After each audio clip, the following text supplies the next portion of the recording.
Sometimes a man reaches a point where he has nothing left to lose and everything left to prove. Elias Crane was that kind of man, alone in the high country of Colorado, with his best years behind him and only questions ahead. He spent his last $200 on a foreclosed silver mine that folks said was cursed. The mine had been abandoned for 40 years, and the last men who went inside never came back out. But Elias lit his lantern and walked into that darkness anyway. What he found deep in those tunnels wasn't just old silver. It was a secret that powerful men thought they'd buried forever. And now they wanted it back. What was hidden in that mountain worth killing for? Before we jump back in, tell us where you're tuning in from. And if this story touches you, make sure you're subscribed, because tomorrow I've saved something extra special for you.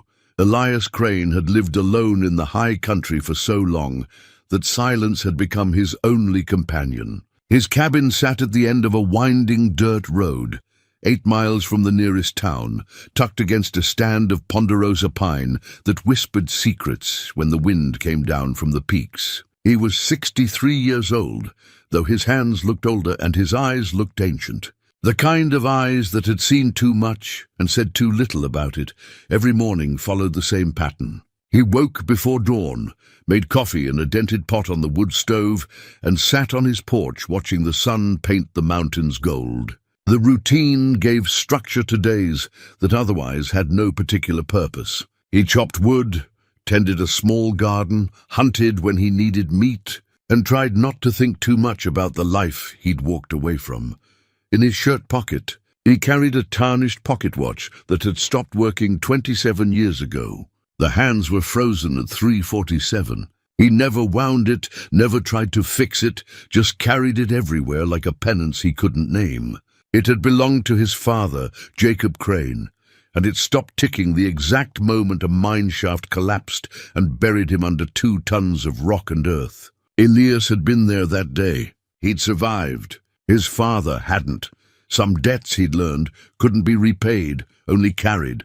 The town of Silver Point lay in the valley below, a place that had seen better days and knew it. Once it had been a prosperous silver mining town with 3,000 residents, bustling saloons, and a future bright enough to hurt your eyes. That was 50 years ago. Now maybe 400 souls remained, most of them too old or too stubborn to leave. The mines had played out decades back, and what little prosperity remained came from the few cattle, ranches in the surrounding hills, and the occasional tourist passing through on the way to somewhere more interesting. Elias drove down to Silver Point once a week for supplies. He kept to himself mostly, exchanged pleasantries with the grocer and the hardware store owner, and tried to avoid the pitying looks folks gave him. They all knew his story, or thought they did.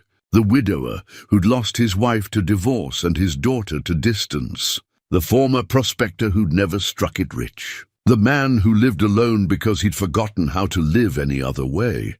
But Tom Hadley was different. Tom had been sheriff of Silver Point for 15 years, and before that he'd been Elias's friend. They'd grown up together, hunted these mountains as boys, shared dreams about the men they'd become.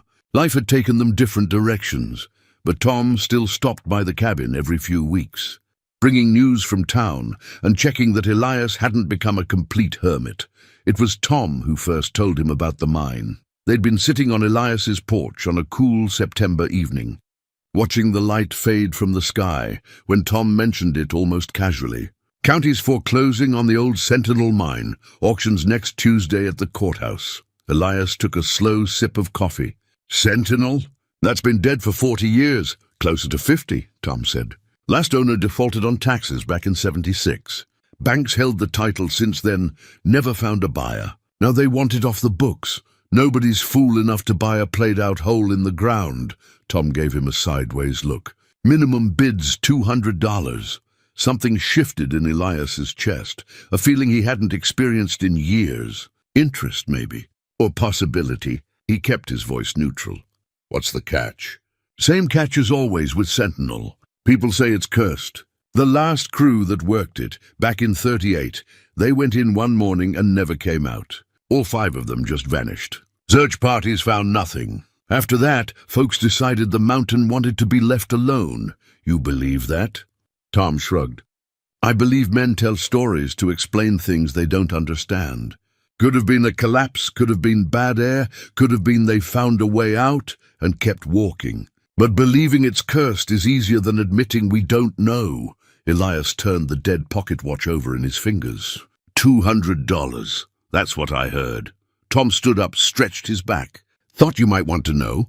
Not many prospectors left around here with the experience to evaluate a property like that. He paused at the steps. Even if it is just a hole in the ground. After Tom left, Elias sat on his porch until full dark settled over the mountains. $200 was most of what he had left in the world. His pension, from the years he'd worked for the mining company, barely covered his property taxes and basic supplies. Spending it on a worthless mine claim would be the act of a desperate man, or a foolish one. He pulled out the pocket watch, studied its frozen face in the moonlight. 3:47. The moment everything changed. The moment his father's dreams died and Elias's guilt was born. Maybe it was time for another moment like that. The auction was held in the county courthouse on a Tuesday morning.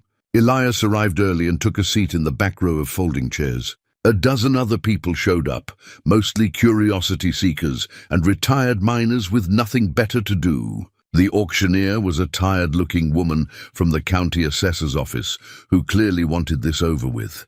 She read through the property description in a monotone voice. Lot 47, Sentinel Mine, deeded 1873, approximately 2 miles of tunnels on 3 levels, inactive since 1938. Sold as is, with no warranties or guarantees, mineral rights included. Minimum bid $200. Elias waited. Nobody raised a hand. $200, the auctioneer repeated. Do I have 200? A man in an expensive suit near the front raised his hand. Elias didn't recognize him, but he recognized the type. A lawyer or an agent, someone bidding for someone else. 200 to the gentleman in front, the auctioneer said with obvious relief. Do I have 225? Elias's hand went up before he could think about it. 225 to the gentleman in back. Do I have 250? The suit raised his hand immediately. 250. Do I have 275? This was insane. Elias was bidding his survival on a hole in the ground that had killed men and produced nothing in 87 years. But his hand went up anyway. 275. Do I have 300? The suit hesitated, then shook his head. He pulled out a phone, stepped into the hallway. The auctioneer waited, tapping her pen on the podium. After a minute, the suit came back, looking irritated, and sat down without raising his hand again. Going once at 275, the auctioneer said. Going twice. Sold to the gentleman in back for $275, just like that. Elias owned a cursed mine and had $43 left to his name. He filled out the paperwork in a daze, signed forms he barely read, and received a deed that looked like it had been printed sometime around the Civil War. The suit approached him in the hallway, offering $4,000 cash to transfer the deed immediately. Elias refused without really knowing why. The man's eyes went cold. You have no idea what you're getting into, old-timer. That mountain's got a history. So do I, Elias said, and walked out into the autumn sunlight. Tom found him at the diner an hour later, sliding into the booth across from him with a concerned expression. Heard you bought the Sentinel. News travels fast. In a town this size, everything travels fast. Elias, what are you thinking? You just spent your last $275. I know what I spent. Tom leaned back, studied him. That man who was bidding against you? He works for Marcus Thornwood. That name carried weight in Silver Point.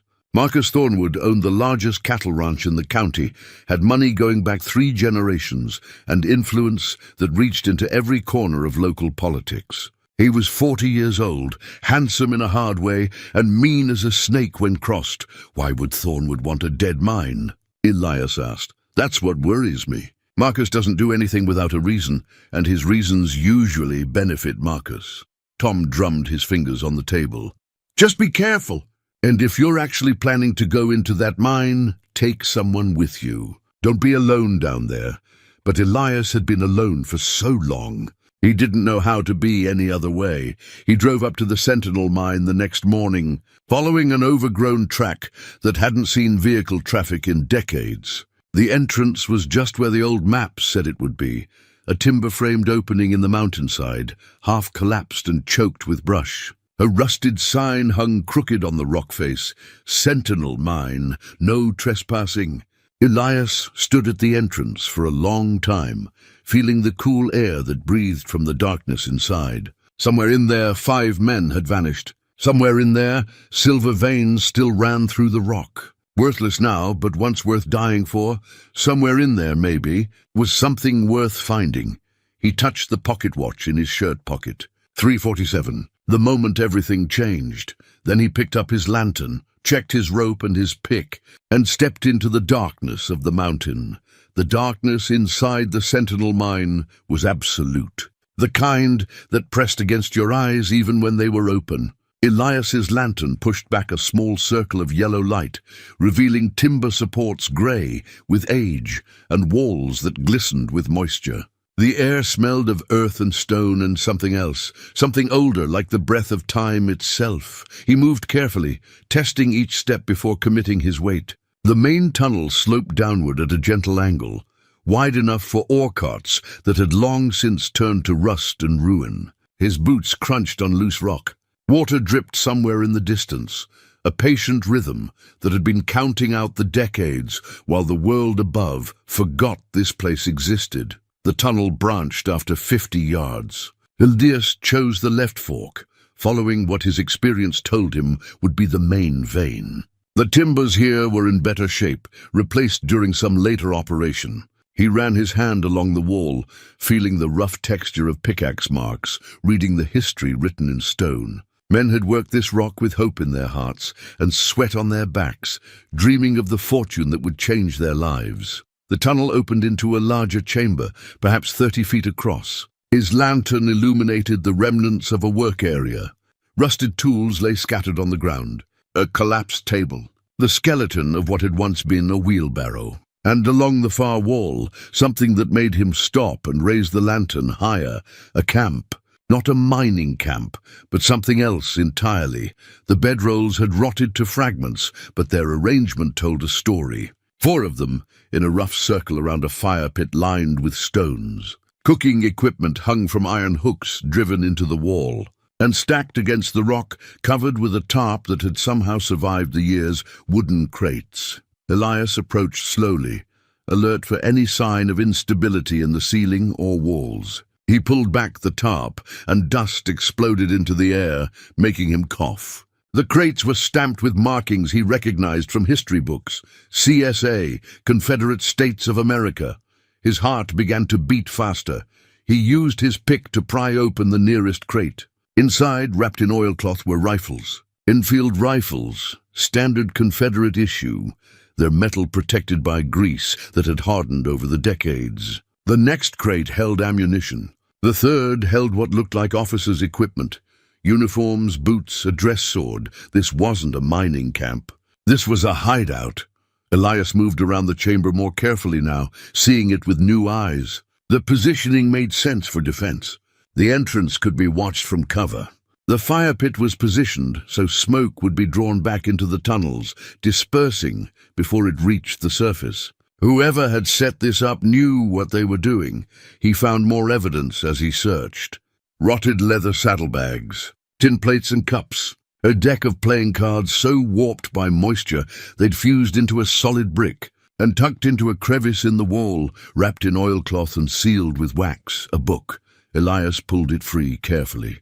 The oilcloth cracked and fell away, but the book inside had been protected. Leather-bound, about the size of his hand, thick with pages. He opened it carefully to the first page.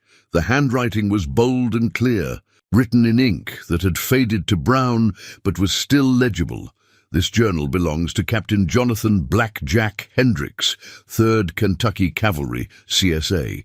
If found, return to my family in Lexington with word of how I died, for I do not expect to see home again. The year of our Lord, 1865. Elias sank down onto a relatively stable-looking rock, holding the journal close to the lantern light. He turned pages carefully, reading the story they told. Blackjack Hendricks and his men had been raiders, the kind of irregular cavalry that operated behind enemy lines, hitting supply trains and payrolls. As the war drew to its bitter close, they'd been tasked with one final mission: transport a cache of Confederate gold to sympathizers in California who would use it to fund continued resistance after the official surrender. They'd made it as far as Colorado before Union cavalry caught their trail. Hendricks and his 4 remaining men had hidden the gold and taken refuge in this abandoned silver mine, planning to wait out the pursuit and retrieve their cargo once it was safe. But something had gone wrong. The entries became more scattered after that, dated weeks apart instead of days. Supplies running low, one man sick with fever, arguing about whether to risk leaving. And then, the final entry, dated July 17th, 1865. The Union dogs have found us. We can hear them above, searching the mountain. The gold is secure in the vault we built in the lowest level. If we die here, it dies with us. I will not give those Yankees the satisfaction. We will make our stand and sell our lives dearly. Mother, if this ever reaches you, know that I died with honor. The cause may be lost, but our honor remains. The journal ended there. Elias sat in the darkness, pieces of a puzzle clicking together in his mind. The 5 men who vanished in 1938. They must have found this place, found the journal, gone looking for the gold. And something had happened to them too. He stood and moved around the chamber with renewed purpose, looking for anything else Hendricks might have left behind. The journal mentioned a vault in the lowest level. The Sentinel had 3 levels, according to the old maps. He'd need to find the way down.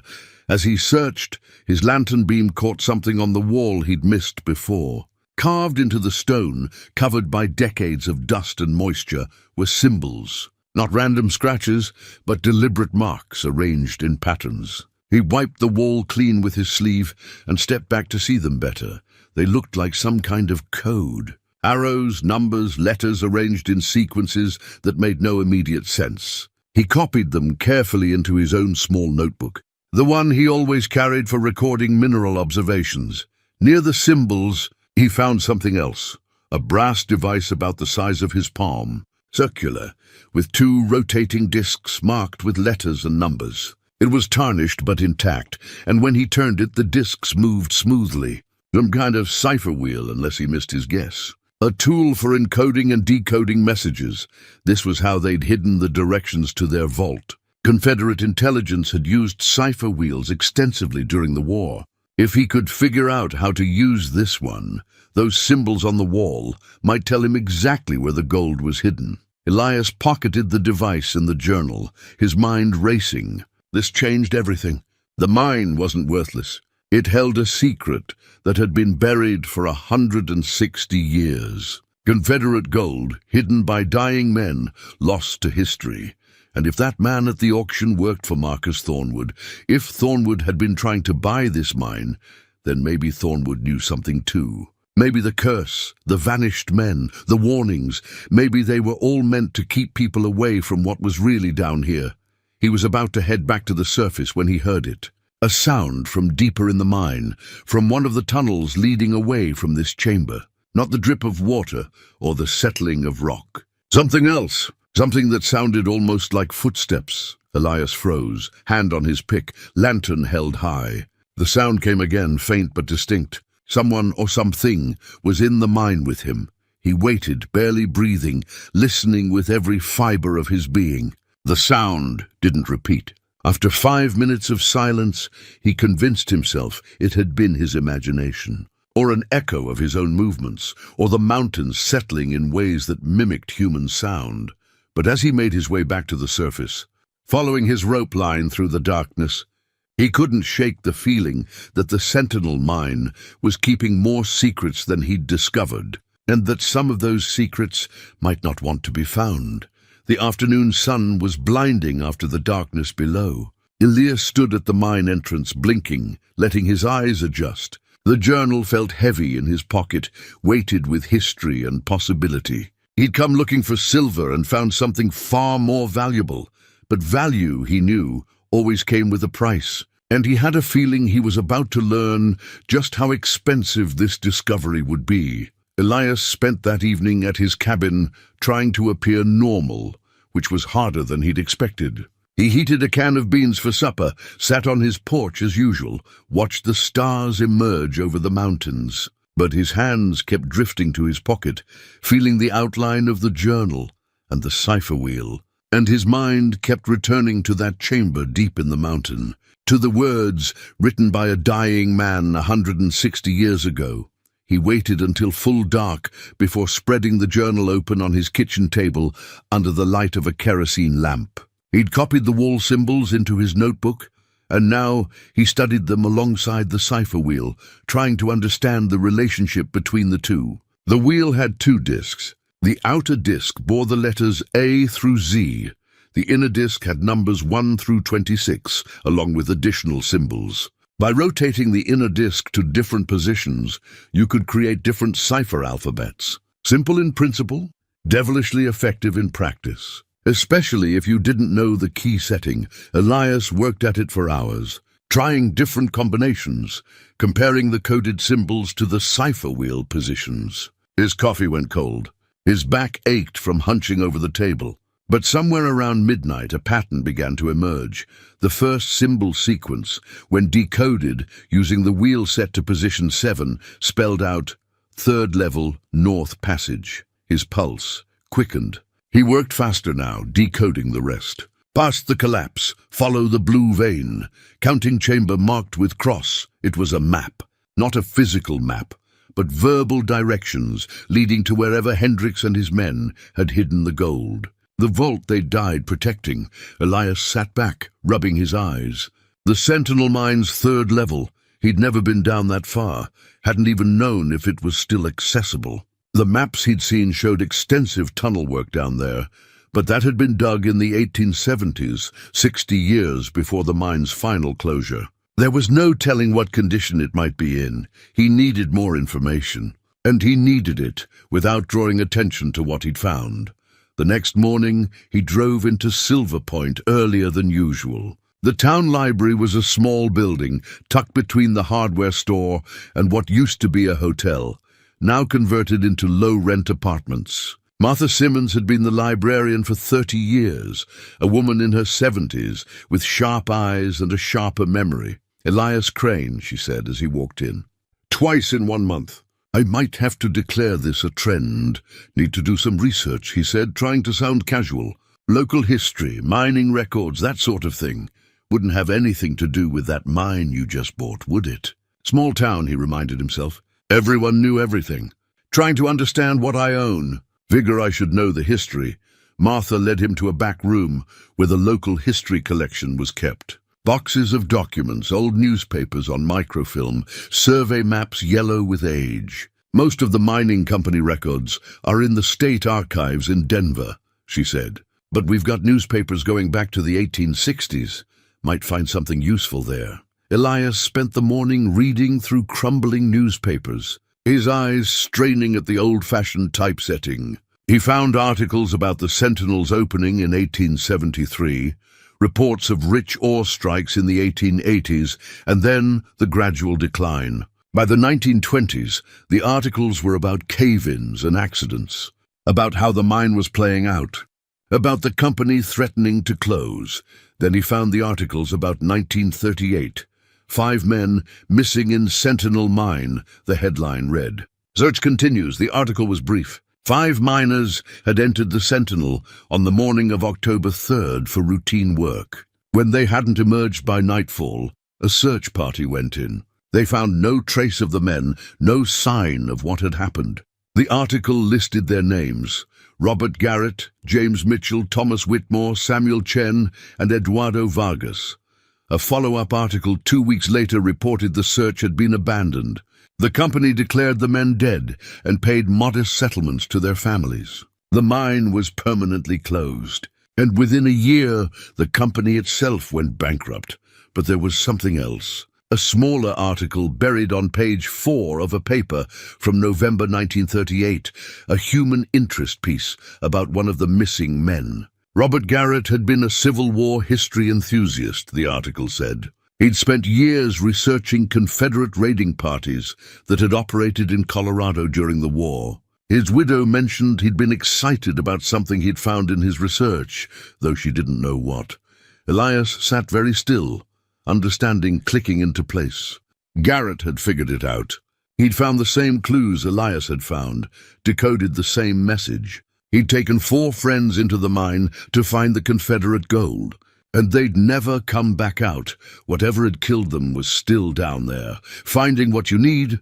Martha's voice made him jump. Just local color, he said, closing the newspaper. Interesting history. Her expression suggested she didn't quite believe him, but she didn't press. You be careful with that mine, Elias. I know you've got experience, but that place has a bad reputation for a reason. I'm always careful. After the library, he stopped at the general store for supplies. Coffee, canned goods, batteries. The owner, Frank Morrison, rang him up with a knowing smile. Here you're going into the prospecting business again, just looking around. Probably nothing there.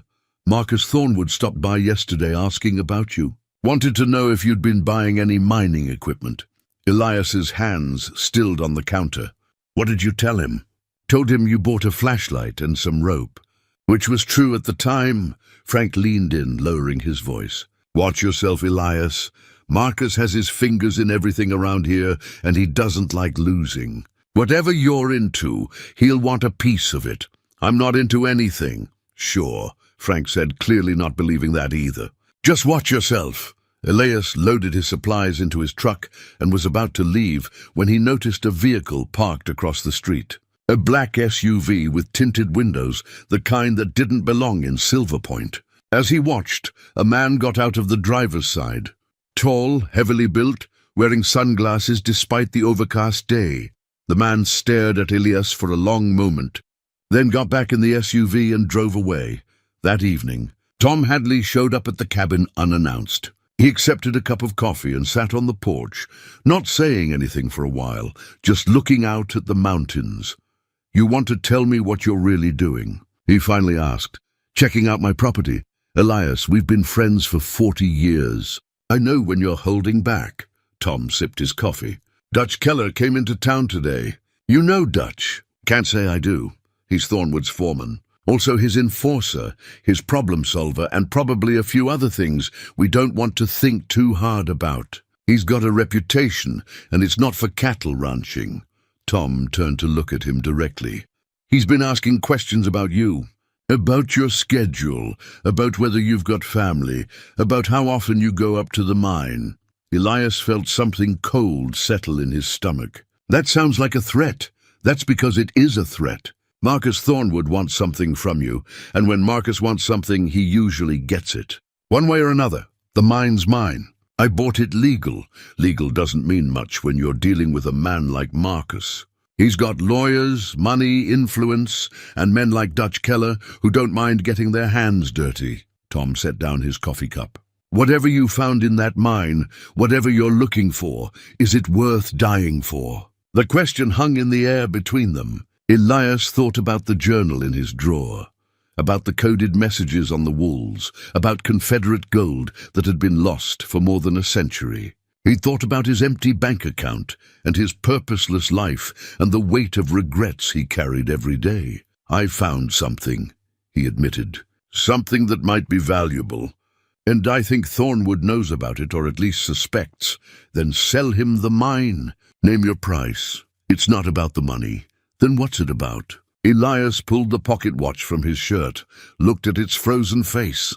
It's about finishing something. About going into the dark and coming back out with something to show for it. He looked at his old friend. My whole life I've left things unfinished. My father died because of me. That's not true. I was supposed to check the supports that morning. It was my job. I was young, careless, wanted to get to breakfast. I told him they looked fine without really checking. An hour later, the shaft collapsed. Elias's voice was steady, but the words cost him. My wife left because I was already buried, she said. Working underground, living in the past, never really present. Sarah grew up barely knowing me. I've spent 30 years moving from one failed prospect to another, chasing something I couldn't name. He pocketed the watch again. This mine, Tom, it's different. It's got a secret worth knowing, a mystery worth solving. And for the first time in longer than I can remember, I feel like I'm meant to be doing something. Like maybe this is what I'm supposed to finish before I'm done. Tom was quiet for a long time. Then he stood, squeezed Elias's shoulder. You're a stubborn old fool. Always have been. I know, but you're my stubborn old fool. So here's what's going to happen. You're going to be careful. You're going to tell me when you go into that mine. And if Marcus Thornwood or Dutch Keller or anyone else comes around causing trouble, you're going to call me immediately. Understood? Understood. After Tom left, Elias went back inside and pulled out the journal again. He read Hendrix's words by lamplight, feeling a strange kinship with the long-dead Confederate captain. Men separated by a century and a cause Elias had never believed in, but connected by the same human needs, purpose, meaning, the desire to matter. Hendrix had died in that mine protecting his mission, his honor, his last shred of meaning in a world that had fallen apart around him. Elias didn't plan on dying, but he understood the impulse, understood what it meant to stake everything on one final roll of the dice. Tomorrow, he'd go back down into the Sentinel. He'd find the third level, follow the blue vein, locate the counting chamber marked with a cross. He'd discover what Hendrix had died protecting and what 5 men in 1938 had vanished trying to find. Whatever it cost, whatever dangers waited in the dark, he was going to see this through to the end. Elias returned to the Sentinel mine at first light, better equipped this time. He'd packed extra rope, a second lantern, chalk for marking his path, and a small crowbar. He told himself he was being cautious, but the weight of the crowbar in his pack felt more like preparation for trouble. The descent to the first level went smoothly. He passed through the chamber where he'd found Hendrix's camp, pausing only to check that everything was as he'd left it. The Confederate crates sat undisturbed in the darkness, silent witnesses to history. Finding the way to the third level took longer. The shaft that should have led downward was partially collapsed, blocked by fallen timber and loose rock. But Elias had spent decades reading the language of mines, understanding how they were laid out, how they breathed and settled and aged. He found an alternate route, a ventilation tunnel that connected to a parallel shaft. The air grew colder as he descended. His breath came out in visible puffs. The walls here showed different mineral content, less silver ore, more blue-gray copper veining that gave the stone a strange iridescent quality in his lantern light. The third level opened into a network of tunnels more complex than he'd expected. Multiple passages branched in different directions, some wide enough to walk upright, others requiring him to crouch or crawl. His chalk marks left a trail of white scratches on the dark stone, breadcrumbs to lead him back out. He followed the blue vein as the decoded message had instructed. The copper content increased as he went deeper, the walls almost glowing in places where moisture brought out the mineral colors. The tunnel narrowed, forcing him to move sideways in places, his shoulders scraping stone. Then he saw the collapse Hendrix had mentioned. A section of the tunnel ahead was choked with fallen rock, the ceiling sagging dangerously. But there was a gap at the top, near the roofline, where the debris hadn't completely blocked the passage. Elias climbed carefully, testing each handhold, squeezing through the narrow space with his lantern held ahead of him. On the far side, the tunnel opened up again, and there, carved into the stone wall at shoulder height, was a cross. Simple, unmistakable, exactly as the coded message had described, the counting chamber. Elias moved his lantern slowly across the walls, looking for any other marks or signs. The chamber was roughly circular, perhaps 15 feet across. The walls showed extensive pickaxe work, but in patterns that didn't match normal mining operations. Someone had been excavating something specific here. Then he saw it, a section of wall that looked slightly different from the rest. The stone was the same, but the fit was too perfect, too regular. Someone had cut blocks, built a false wall, disguised it to blend with the natural rock. This was the vault. Elias set down his lantern and ran his hands over the wall, feeling for any weakness or gap. The work was masterful. Whoever had built this had known their trade.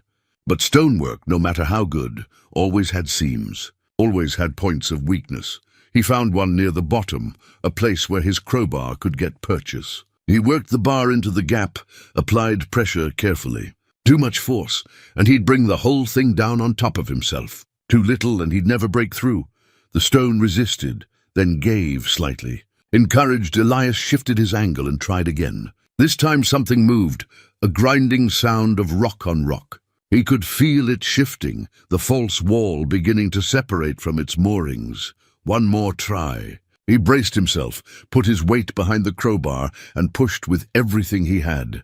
The wall gave way suddenly, stones tumbling inward with a crash that echoed through the tunnels like thunder. Dust billowed out, making him cough and cover his face. When it cleared, he raised his lantern and looked into the space beyond.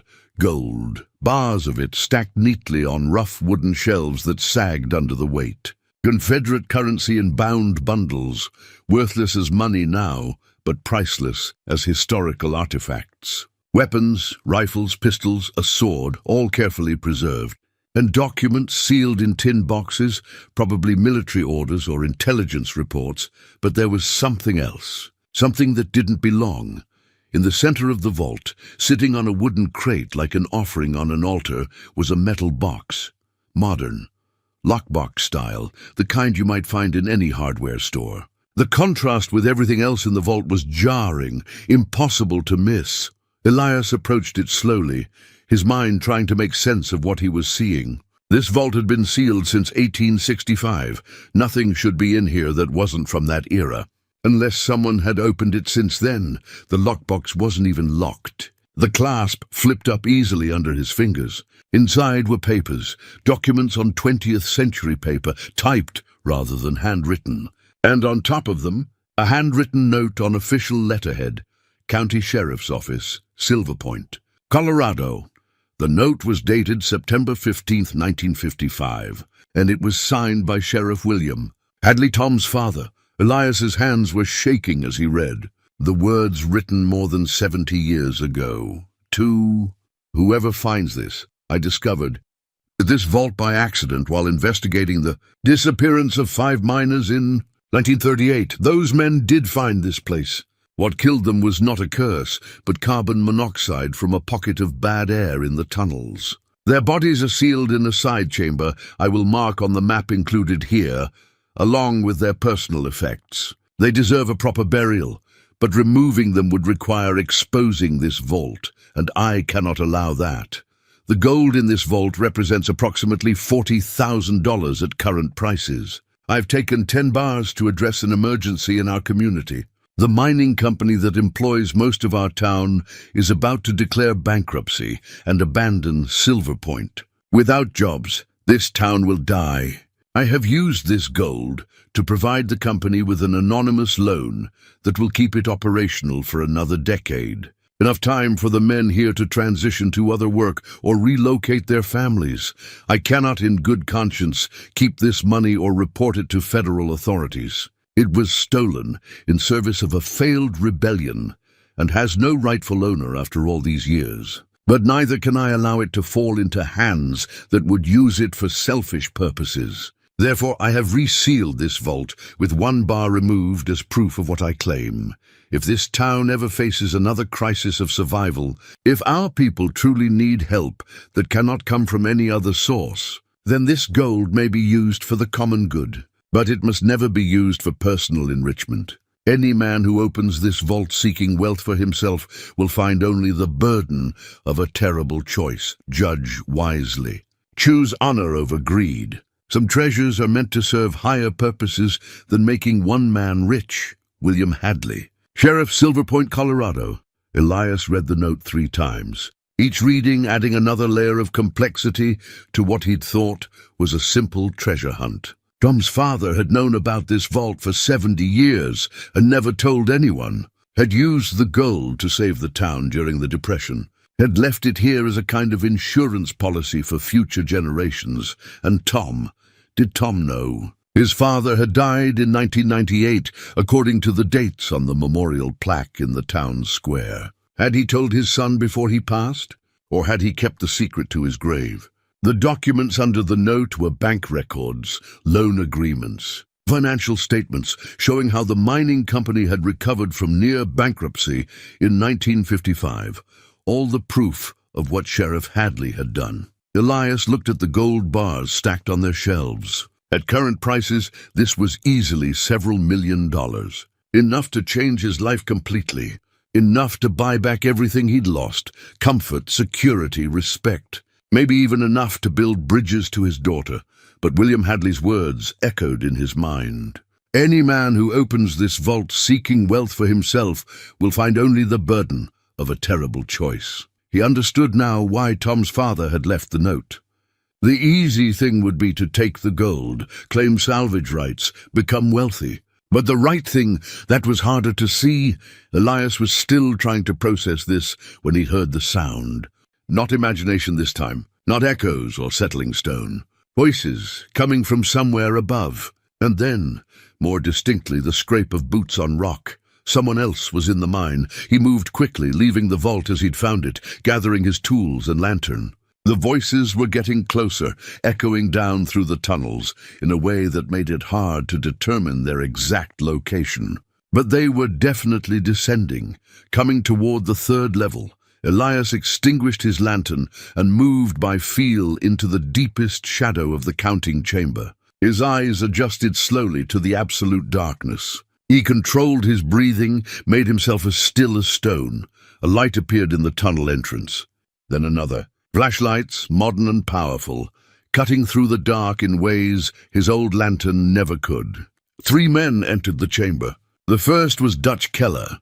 Elias recognized him from Tom's description, big and dangerous looking.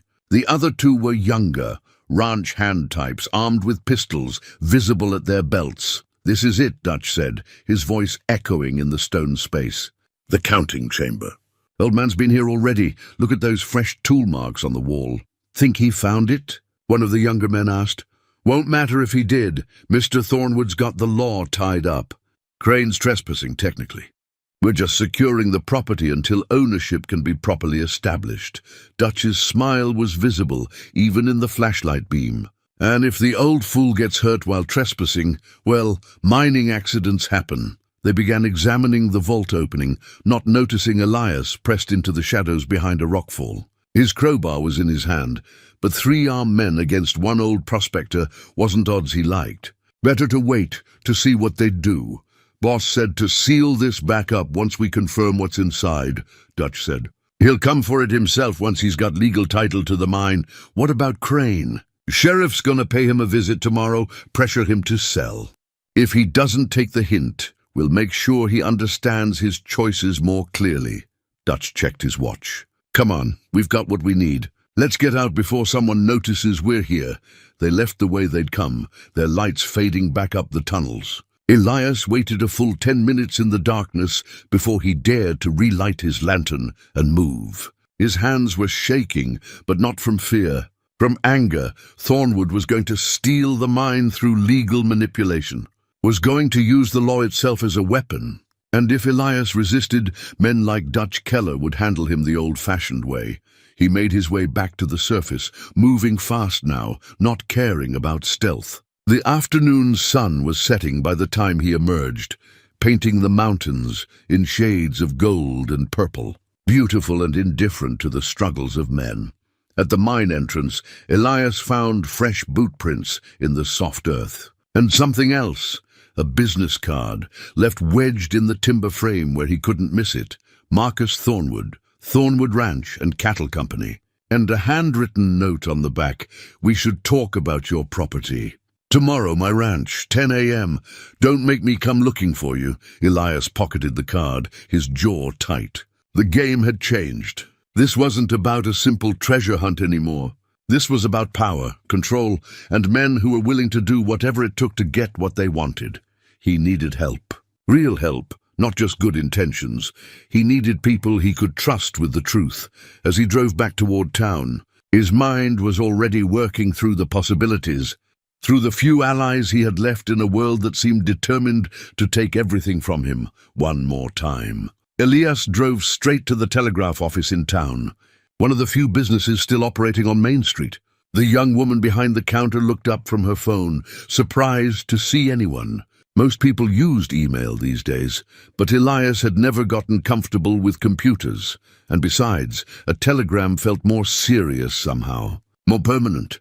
"Need to send a message to Denver," he said, pulling out one of his last remaining bills. She pushed a form across the counter. "Address?"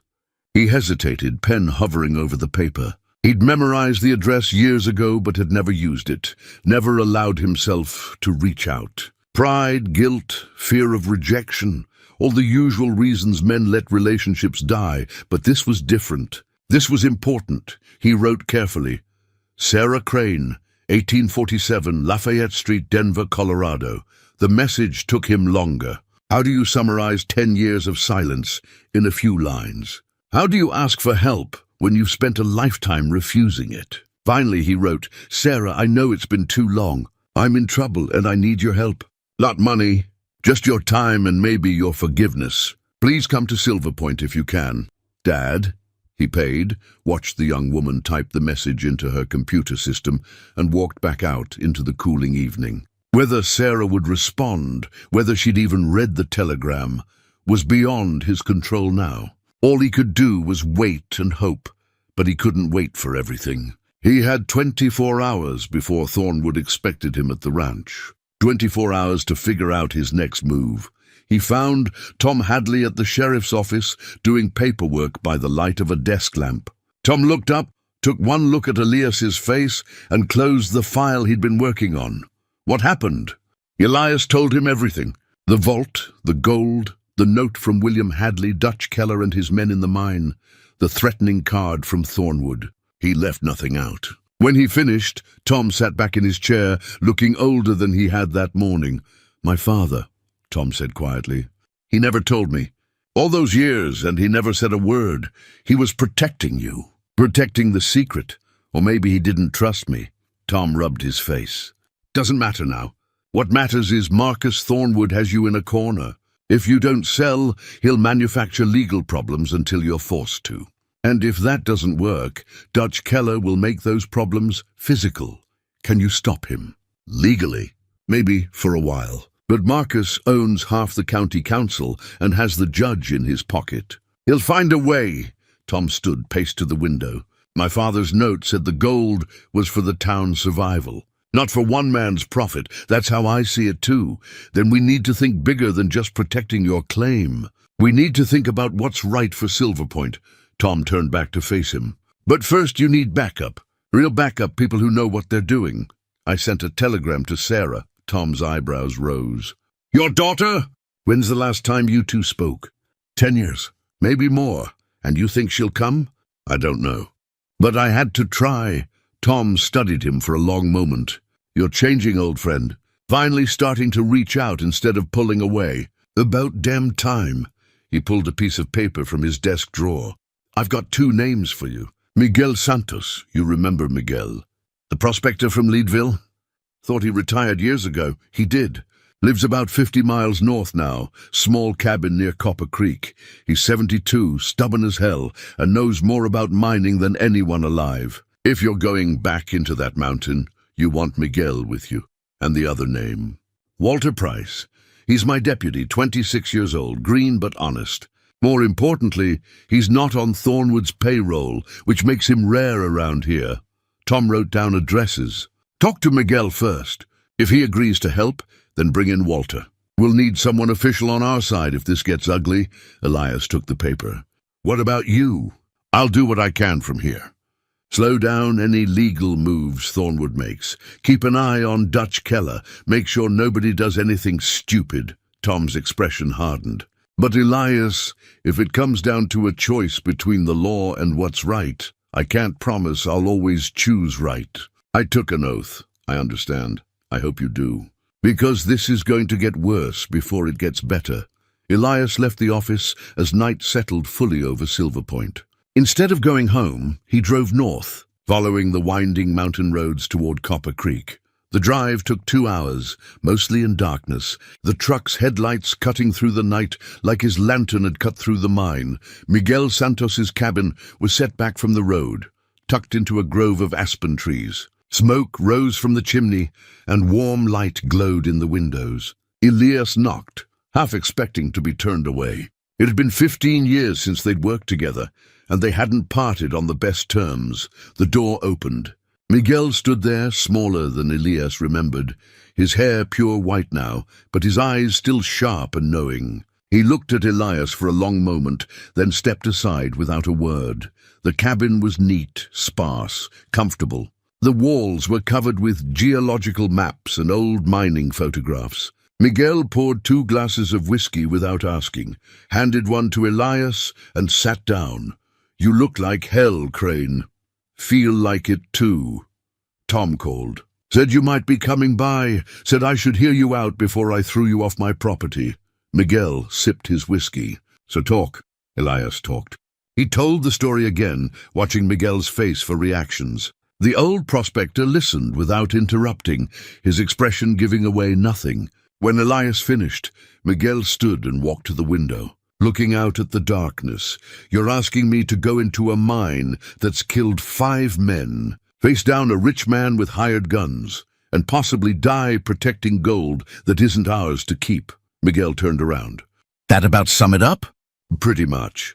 And what do I get out of this besides a likely burial in a collapsed tunnel? The satisfaction of doing something that matters. The chance to solve a 160-year-old mystery. And maybe the opportunity to save a town that's dying by inches." Miguel laughed, a dry sound. "You always did know how to sell a bad idea. Make it sound noble when it's really just dangerous and probably stupid." He finished his whiskey. "When do we start?" "Tomorrow morning. I'm supposed to meet Thornwood at his ranch at 10. I'd like to have seen the vault one more time before then, know exactly what we're dealing with. You got proper equipment? Maps? Safety gear?" "Some could use better. My truck's loaded with everything we need. I keep it ready, just in case someone offers me a bad idea worth taking." Miguel's smile was genuine now. "Been a long time since I felt useful, Crane. Been a long time since anything mattered enough to risk my neck over. Your timing's either perfect or terrible, and I can't tell which." They drove back to Silver Point together, Miguel following in his truck. At Elias's cabin, they went through equipment, consolidated supplies, planned their descent. Miguel studied the decoded messages from Hendrix's journal, nodded with professional appreciation. Good work on the cipher. Most men wouldn't have figured it out. He traced the route on a map. 3rd level's dangerous. Hope you know that. The deeper you go, the more ways things can kill you. I know. Good. Fear keeps you careful. Overconfidence gets you dead. They were still planning when headlights swept across the cabin windows. A car pulled up, and Elias's heart jumped when he saw who got out. Sarah, she was 35 now, not the young woman he remembered. She'd cut her hair short, wore professional clothes that marked her as someone with a real career, a real life. But her eyes were the same, her father's eyes, and they held the same mixture of wariness and determination. She stood at the bottom of the porch steps, looking up at him. For a moment, neither spoke. 10 years of silence pressed between them like a physical weight. "You said you needed help," she finally said. "I did. I do." Elias came down the steps, stopped a respectful distance away. "Thank you for coming. I almost didn't." She looked past him at Miguel, who'd appeared in the doorway. "I told myself you'd burned that bridge too many times, that I didn't owe you anything." She met his eyes again. "But Mom made me promise before she died. She said if you ever reached out, I should answer. She said everyone deserves a chance at redemption, even stubborn old fools who don't ask for it." The mention of his ex-wife hit harder than Elias expected. "When did she? 2 years ago, cancer." Sarah's voice was steady but carried old pain. "I sent a letter to your last known address. It came back undeliverable. I'm sorry. I should have stayed in touch. I should have." There were too many things he should have done, and none of the words felt adequate. "You should have been there," Sarah said simply. "But you weren't, and we can't change that." So if you brought me here to apologize, fine, apology noted. But if there's actually something I can help with, something real, then let's focus on that. Miguel stepped forward, offering his hand. Miguel Santos, ma'am. I've known your father for 30 years, and I can tell you with complete honesty that he's a stubborn old fool. But he's not a bad man, and what he's trying to do here matters. Sarah shook his hand, then looked at Elias. So tell me what this is really about. And don't leave anything out. They went inside. Elias laid out the whole story for the third time that night, but this time he included details he'd left out before. He told her about the pocket watch, about his father's death, about the guilt he'd carried for 27 years. He told her about the years of failed prospects and broken promises, about how he'd let mining consume him until there was nothing left for family, and he told her about the Sentinel, about Hendrix's journal, about the vault, and the choice that William Hadley had made 70 years ago. When he finished, Sarah sat quietly, processing. She'd inherited her mother's analytical mind, her ability to see patterns and connections. Finally, she spoke. This isn't just about gold. It's about legacy, about what we leave behind and whether it matters. She looked at her father. And for you, it's about proving you can finish something, that you're not just a man who runs away when things get hard. The words stung because they were true. Maybe it is. Does that make it wrong? No, it makes it human. Sarah pulled out a laptop from her bag. I'm a teacher, but I minored in history. Let me see that journal. Over the next 3 hours, Sarah worked with a focus that reminded Elias painfully of her mother. She photographed every page of Hendrix's journal, cross-referenced names and dates with online historical databases, built a timeline of events. Blackjack Hendrix wasn't just a raider, she said finally. He was Confederate intelligence. West Point graduate, decorated cavalry officer. After the war, he was supposed to be executed for espionage, but he escaped and disappeared. The Union thought he died trying to cross into Mexico. She showed them a newspaper article from 1866, but he made it as far as Colorado, with enough gold to fund a continued insurgency. The war was over, Miguel said, not for everyone. There were Confederate sympathizers who believed they could continue the fight, maybe even start a new nation in the Western Territories. Sarah pulled up more documents. That's what the gold was for. Not personal enrichment, funding a revolution that never happened. Because Hendrix died in that mine, Elias said, along with his men and his dream. And the gold sat there for 80 years, until your friend's father found it and used it to save this town. Sarah closed her laptop. So the question is, what do we do with it now? Keep it out of Thornwood's hands, Miguel said immediately. Man like that would use it for himself and damn the town. Agreed, Sarah said. But keeping it from him and deciding its proper use are two different problems. Elias pulled out the drawing then.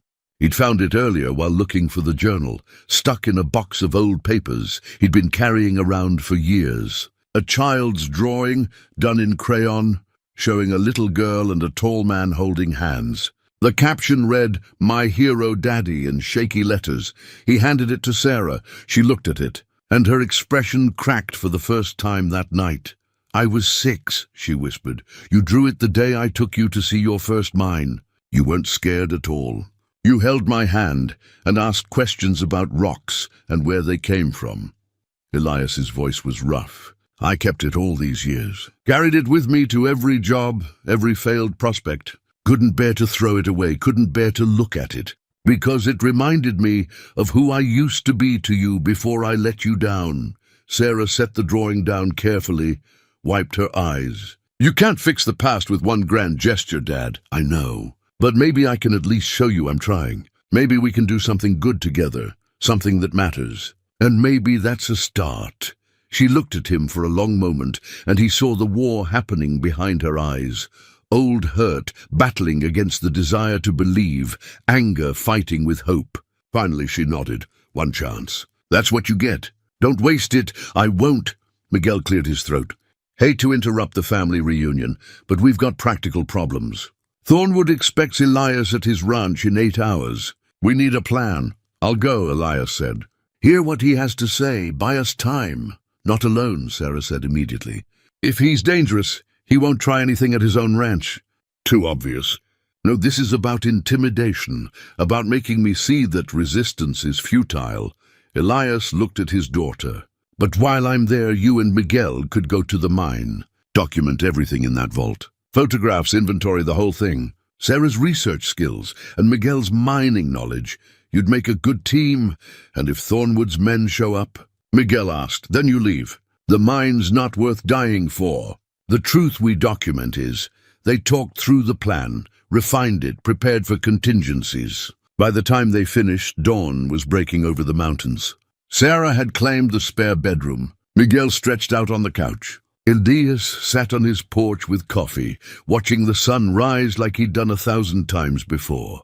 But this morning felt different. This morning he wasn't alone. They returned to the Sentinel mine at first light, all 4 of them this time. Tom had officially taken personal leave, claiming family emergency. Walter Price, the young deputy, came along at Tom's insistence. Someone needed to maintain chain of custody for any evidence they recovered. Walter was nervous, but determined. A tall kid with honest eyes and the kind of integrity that was increasingly rare. He'd grown up hearing stories about the Sentinel's curse, and walking into those dark tunnels was clearly testing every ounce of his courage. Stay close, Miguel told him. Watch where you step, listen to instructions, and don't touch anything unless I say so. They descended with proper equipment this time. Helmets, lights, rope systems, first aid kits. Miguel led the way with the assurance of a man who'd spent 50 years underground.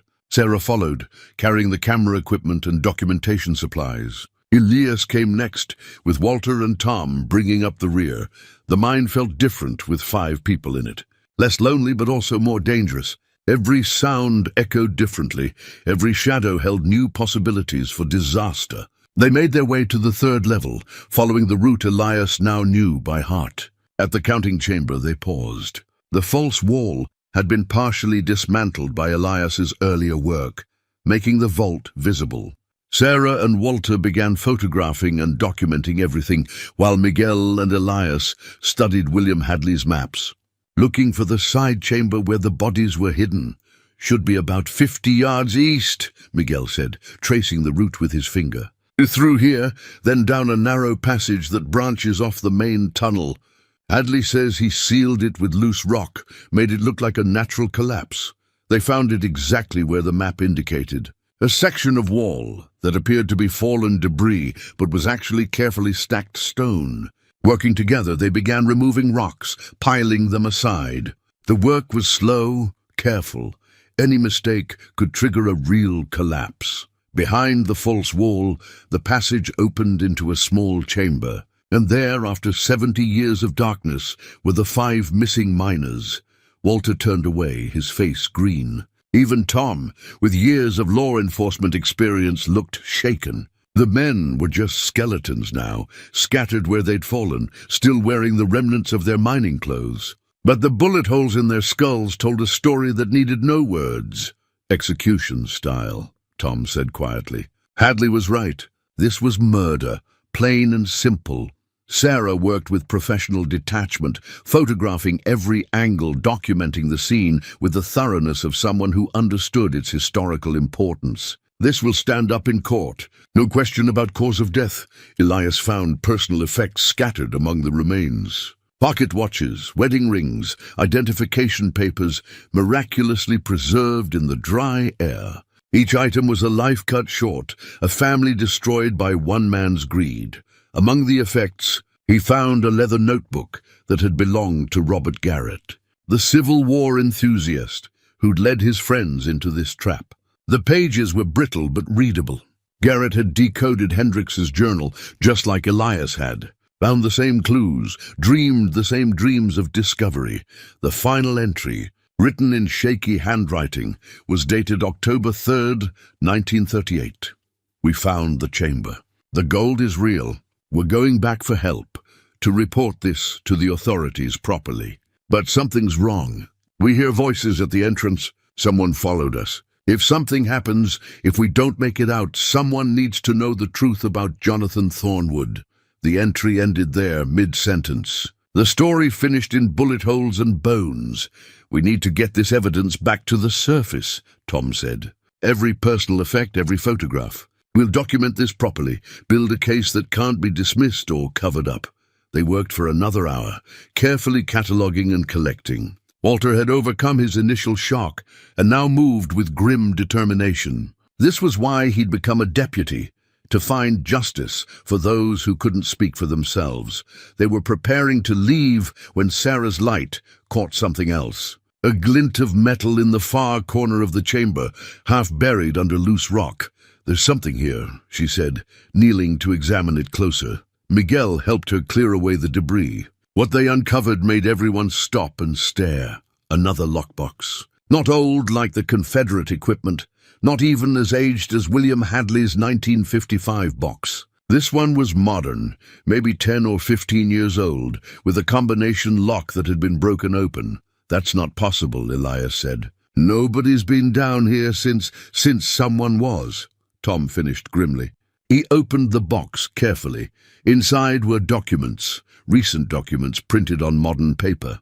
Bank statements, property deeds, photographs, and a letter dated 2010, addressed to whom it may concern, written in the same hand that had signed William Hadley's note from 1955. Tom's hands shook as he read. "It's from my father, written 5 years before he died," he read aloud, his voice rough with emotion. "I am Sheriff William Hadley, and this is my confession. For 55 years, I have kept a terrible secret. In 1955, I discovered Confederate gold in the Sentinel mine, and evidence that Jonathan Thornwood had murdered 5 miners. I used some of that gold to save our town, and I told myself it was justice, that the good I did with stolen money somehow balanced the scales. But I was wrong. The gold wasn't mine to take, and justice delayed is justice denied. I should have exposed Thornwood no matter the cost. Instead, I protected my community at the expense of truth, and I've carried that burden every day since. Worse, I realize now that Marcus Thornwood suspects what his great-grandfather did. I've seen him searching old records, asking questions about the Sentinel, following the same trails I did 60 years ago. He's not looking to make amends. He's looking to cover up the crimes and claim what he thinks is his family's property. I fear what will happen when I'm gone, when there's no one left who knows the full truth. So I'm leaving this documentation as insurance. Everything is here, bank records showing where the gold went, evidence of the murders. My own complicity in hiding the truth. I used 10 bars of gold to save Silver Point in 1955. That was wrong, but it's done. The remaining gold must never fall into Marcus Thornwood's hands. It should go to the state, to be used for the public good, not to enrich one family built on blood and lies. If you're reading this, you've found the truth I was too cowardly to speak while alive. Don't make my mistakes. Don't choose easy silence over hard truth. The men who died here deserve justice, even if it comes 90 years too late. William Hadley, June 15th, 2010.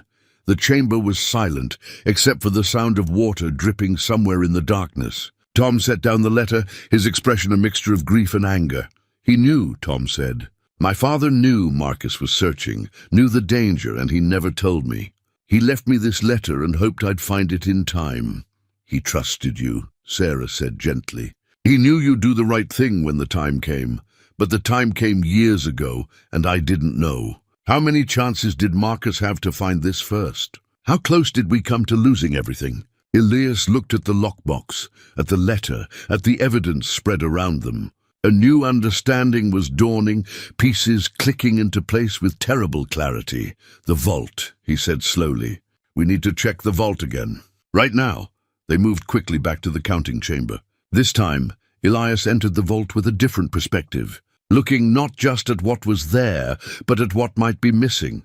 It took him 10 minutes to confirm what he'd begun to suspect. The gold's been moved, he said. Look at the shelves. See how they're warped? That's from weight that's no longer there. The bars that are here now, count them. 32. William Hadley's note said he took 10. That should leave 30. But look at the shelf marks. There were at least 50 bars originally. Miguel examined the shelves with his prospector's eye. He's right. Dust patterns don't lie. There's been significant weight removed, and recently, within the last few years, I'd say. Marcus, Tom said. He found a way in. Found the vault, and he's been stealing from it gradually, taking what he thought was his family's property. Sarah was checking the documents in William Hadley's lockbox more carefully. There's an inventory here. Your father documented every bar, every weapon, every document. He photographed everything. She compared the photos to what remained. 20 bars are missing. At current gold prices, that's over $1 million. That's why Marcus has been so desperate to buy the mine legally, Elias said. He's already stolen half the gold, but he can't take the rest without official ownership. Every time he comes down here, he risks being discovered. If he owns the property, he can clean out the vault at his leisure, and no one could question it. And when you bought the mine out from under him, Tom added, you became the one obstacle between him and finishing what his great-grandfather started. Walter spoke up, his young voice uncertain. But if he's already taken half the gold, isn't that theft? Can't we arrest him for that? With what proof, Tom said. We can show gold is missing, but we can't prove Marcus took it. He'd claim it was gone before he ever entered the mine, if he admits to entering at all. And his lawyers would tie this up in court for years, unless we catch him in the act, Sarah said. She looked at her father. He knows you're onto something. That's why he made the offer, why he threatened legal action. He's running out of time. Elias understood what she was suggesting. We let him think he's won. Tell him I'm accepting his offer, arranging the sale. While his guard is down, we watch the mine. When he comes for the rest of the gold, we document it. That's a sting operation, Tom said. It's risky. If Marcus suspects a trap, he'll send Dutch Keller and his men. Could get violent. Then we be ready for violence, Miguel said calmly. I've been in tight spots before. Rather face a fight I can see coming than get shot in the back by lawyers and legal maneuvers. They spent the next hour planning. Sarah would contact Marcus, relay that Elias was ready to discuss terms. Tom would quietly position himself and Walter to observe the mine from a distance. Miguel and Elias would hide in the tunnels, waiting with cameras and recording equipment. As they prepared to leave the mine, Elias paused at the chamber where the 5 miners lay. He stood for a moment in silence, thinking about Robert Garrett and his 4 friends. Men who dreamed of discovery and found only death. We'll tell your story, he said quietly. You'll have proper burial, and people will know what happened. That's a promise. Back at the surface, they divided tasks. Sarah drove to a neutral location in town, the diner where she could be seen, and called Marcus Thornwood from her cell phone. Elias listened on speaker as she delivered the message. Mr. Thornwood, this is Sarah Crane, Elias Crane's daughter. My father asked me to call you. He's been thinking about your offer, and he wants to discuss terms. Would tomorrow afternoon work? Say 2 o'clock at the mine site? There was a pause. Then Marcus's voice, carefully controlled. The mine site. Why not my ranch or a lawyer's office? My father's an old prospector. He wants to show you exactly what you're buying. Make sure you understand the property's condition. Professional courtesy, he called it.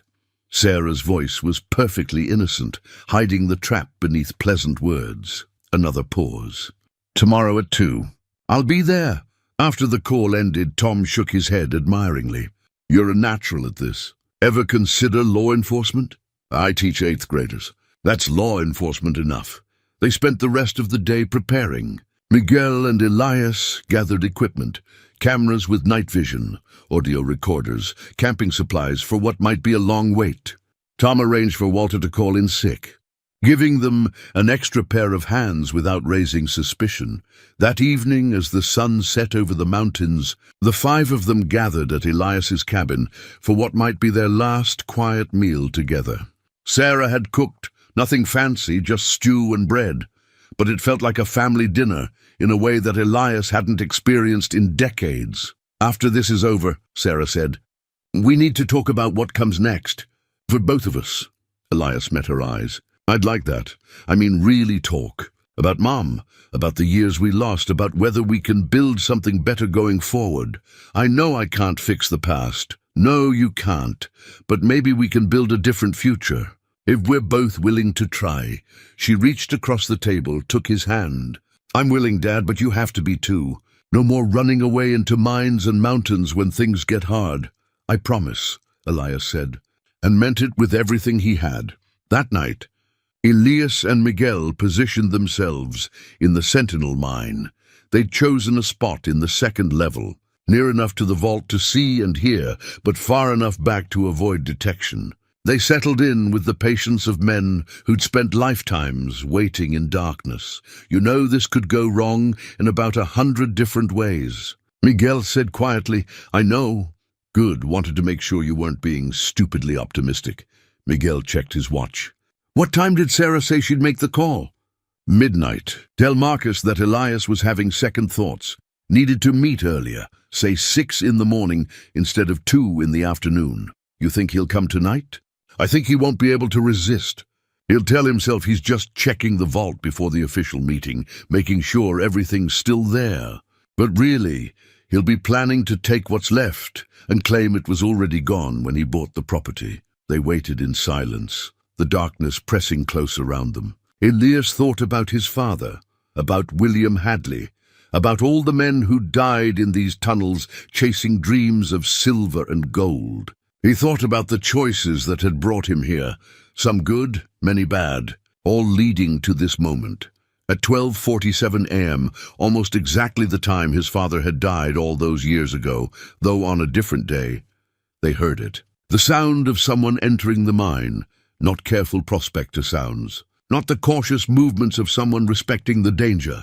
These were the sounds of entitlement, of someone who thought they owned the darkness. Lights appeared in the main tunnel. Not 1, but 3. Marcus Thornwood wasn't alone. Dutch Keller with him, Miguel whispered, recognizing the big foreman's silhouette. And 2 others, all armed. The men moved with purpose toward the third level. They knew exactly where they were going. Elias and Miguel followed at a distance, cameras recording in night vision mode. They watched as Marcus led his men to the counting chamber, to the vault that his great-grandfather had died trying to find. 20 bars left, Marcus said, his voice echoing in the chamber. We take them all tonight. By tomorrow this mine is legally mine, and no one can question what I found or didn't find here. What about the old man? Dutch asked. What about him? Once the gold's gone, he owns a worthless hole in the ground. Let him have it, Marcus laughed, a sound without warmth. My great-grandfather spent his life searching for this. My grandfather died bitter that he couldn't finish the search. My father wasted years trying to legally acquire this property. But I found it. I figured it out. This is Thornwood gold, and I'm taking what belongs to my family. What about the bodies? One of the other men asked. The 5 miners? What about them? They've been dead for 90 years. Another decade or century won't matter to them. Marcus began loading gold bars into heavy-duty bags. Besides, they got what they deserved. They were thieves, just like anyone else who'd try to claim what's ours. The casual dismissal of murder, the complete lack of remorse, told Elias everything he needed to know about Marcus Thornwood. This wasn't just about money. It was about entitlement so deep it had calcified into something monstrous. Miguel's camera captured everything. The theft, the admissions, the complete disregard for law or decency. They were about to retreat, to get the evidence to safety. When disaster struck, a loose rock dislodged by their movement clattered down into the chamber below. Everything stopped. 4 flashlights swung toward the sound. We're not alone, Dutch said, his hand going to his pistol. Find them, Marcus ordered. No witnesses, no evidence. And just like that, documentation became survival. Elias and Miguel moved fast, years of mining experience guiding them through darkness that would have paralyzed most men. They turned off their lights the instant the rock fell, relying on memory and touch to navigate back toward the second level. Behind them, flashlight beams cut through the tunnels like search spotlights, accompanied by the sound of heavy boots and shouted commands. Dutch Keller's voice echoed, They can't have gone far. These tunnels only have so many exits. Split up, Marcus ordered. Dutch, take Jensen and check the main shaft. Keller, you're with me. We'll search the side passages. Elias touched Miguel's arm, guiding them left into a narrow ventilation tunnel. It was a tight squeeze, barely wide enough for one man to move through sideways, but it connected to multiple sections of the mine. If they could reach it before being spotted, they'd have options. They made it 10 feet before a flashlight beam caught them. There! One of the men, Jensen, brought up his pistol. Run! Miguel shoved Elias forward into the ventilation shaft. The gunshot was deafening in the enclosed space, the bullet ricocheting off stone with a whine that seemed to last forever. Elias felt rock chips sting his face, but kept moving, Miguel right behind him. You hit? Elias gasped. No, keep going. The ventilation shaft angled upward, forcing them to climb. Elias's 63-year-old body protested every movement, muscles burning, lungs screaming for air. But fear and adrenaline pushed him forward. They emerged into a larger chamber, one of the old work areas from the mine's active days. Elias pulled out a small LED flashlight, risked a quick sweep. The chamber had 3 exits, multiple places to hide, and several wooden support beams that looked dangerously unstable. We can defend here if we have to, Miguel said, breathing hard. Or try to make it to the surface. They're between us and the main entrance. We'd have to go through them. The Silver Bell exit? Too far. We'd never make it before they caught us. Elias thought fast, drawing on decades of experience reading minds. But there's another way. The air shaft. Every deep mine had ventilation shafts to prevent gas buildup and provide emergency exits. The Sentinel's shaft opened onto the mountainside about 200 yards from the main entrance. It was narrow, steep, and hadn't been maintained in 50 years, but it existed. That's a 70-foot vertical climb, Miguel said. In the dark, with men hunting us. You got a better idea? Miguel checked his camera, made sure it was still recording. At least we got what we came for. This footage shows everything, the theft, the admission about the bodies, Marcus's complete disregard for the law. Doesn't matter if we don't survive to share it. True enough, Miguel pulled something from his pack, a flare gun. Brought this for emergencies. Signal Tom if we got in trouble. One red flare means call the cavalry. We're not there yet. Getting close, though. They moved through the chamber toward the passage that would lead to the ventilation shaft. Behind them, voices grew closer. Marcus and his men were searching methodically, checking every tunnel, every side chamber. Elias and Miguel had almost reached the ventilation shaft entrance when Dutch Keller stepped out of the shadows ahead of them. Pistol raised. End of the line, old-timers, they froze. Dutch's flashlight illuminated them clearly, and his gun never wavered. He was professional, practiced, dangerous in ways that made Elias's skin crawl. We got it all on camera, Elias said, trying to keep his voice steady. Everything Marcus said, everything you've done. You let us go, maybe we can work something out. See, that's where you're wrong. Dutch smiled without warmth. You're trespassing in a dangerous mine. Tragic accident waiting to happen. We tried to warn you, but old men get stubborn. Get lost in the dark. Maybe trigger a collapse. Very sad.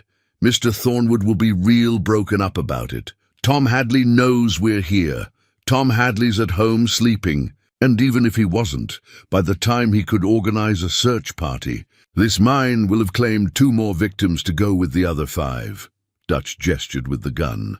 Now hand over that camera real slow, and maybe I'll make this quick, instead of leaving you to suffocate in the dark. Miguel's hand moved toward his pack. Dutch's gun shifted immediately. Don't even think about it. Just getting the camera, Miguel said calmly. You wanted it, right? Slow, very slow. Miguel moved with exaggerated care, reaching into his pack. But instead of the camera, he pulled out the flare gun and fired in one smooth motion. The flare exploded from the barrel with a whoosh of ignition, streaking directly at Dutch. The big man dove sideways, firing reflexively. Miguel grunted as the bullet caught him in the shoulder, spinning him around. Miguel! Elias grabbed his friend as he stumbled. Get the shaft, Miguel gasped. I'm right behind you. But he wasn't. His shoulder was bleeding badly, his face pale even in the dim light. Dutch was already recovering, bringing his gun up again. Elias made a split-second decision, born of decades of guilt and debt. He'd watched his father die in a mine, watched helplessly as rock and timber buried the man who'd raised him. He wasn't going to watch another friend die in the darkness while he ran away. He charged Dutch Keller. It was stupid, suicidal, the act of a man who'd spent too long choosing safety over courage. But it was also the right thing, and for once in his life, Elias chose right over easy. Dutch's gun came around, but not fast enough. Elias hit him low and hard, using momentum and surprise to drive the bigger man backward. They crashed into a support beam. The ancient wood groaned. "You old fool," Dutch snarled, bringing the gun up point blank. Elias grabbed his wrist, forcing the weapon away. They struggled, two men grappling in near darkness, both fighting for their lives. Dutch was younger, stronger, trained in violence. But Elias had rage, decades of it, compressed into this single moment. Rage at himself for all his failures. Rage at men like Dutch who hurt people for money. Rage at the universe that had taken so much from him. The gun went off. Elias felt the heat of the muzzle flash, the deafening crack of sound. But the bullet went wide, buried itself in stone. Miguel appeared, swinging a length of timber like a club. He caught Dutch across the back of the head with a sickening thud. The big man went down, not unconscious but dazed, the gun falling from his fingers. "Go!" Miguel shoved Elias toward the ventilation shaft. "I'll slow them down, not without you." "Damn it, Crane, don't be—" The rest of the sentence was lost in a roar of sound. The struggle, the gunshots, the structural damage, it had all been too much for timber that was already strained beyond tolerance. The support beam cracked with a sound like a tree falling, and the ceiling began to collapse. Elias grabbed Miguel and pulled him through a narrow gap, just as tons of rock came crashing down. The collapse was total, immediate, deafening. Dust filled the air so thick it was like drowning in earth. When the sounds finally stopped, when the mountain finished its ancient revenge on men who disturbed its sleep, Elias and Miguel found themselves sealed in a small pocket of space near the ventilation shaft entrance. Behind them, where Dutch Keller had been, was now just solid rock. "Is he—" Elias couldn't finish the question. "Probably," Miguel said. He was pressing his hand against his shoulder, blood seeping between his fingers. "Collapse like that doesn't leave much room for survival. We have to try to dig him out. With what? Our bare hands? That's 10 tons of rock, maybe more. And we've got our own problems." Miguel nodded toward the ventilation shaft. "That's our way out, and I'm not sure I can make the climb with this shoulder."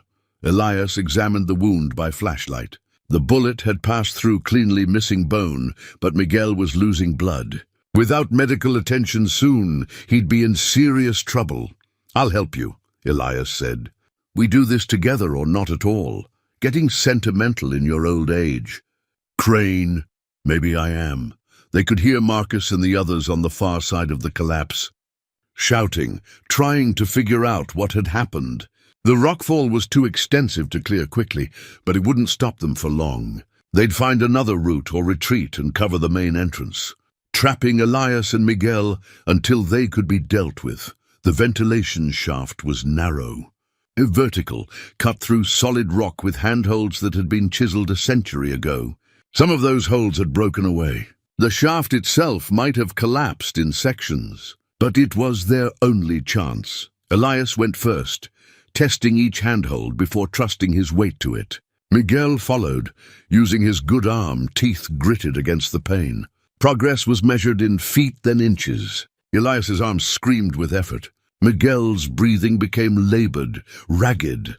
Halfway up, Miguel slipped. Elias caught him by pure instinct, his own grip nearly failing. For a long moment, they hung there in the darkness, both men suspended over a 70-foot drop, survival balanced on fingertips and will. "I've got you," Elias said.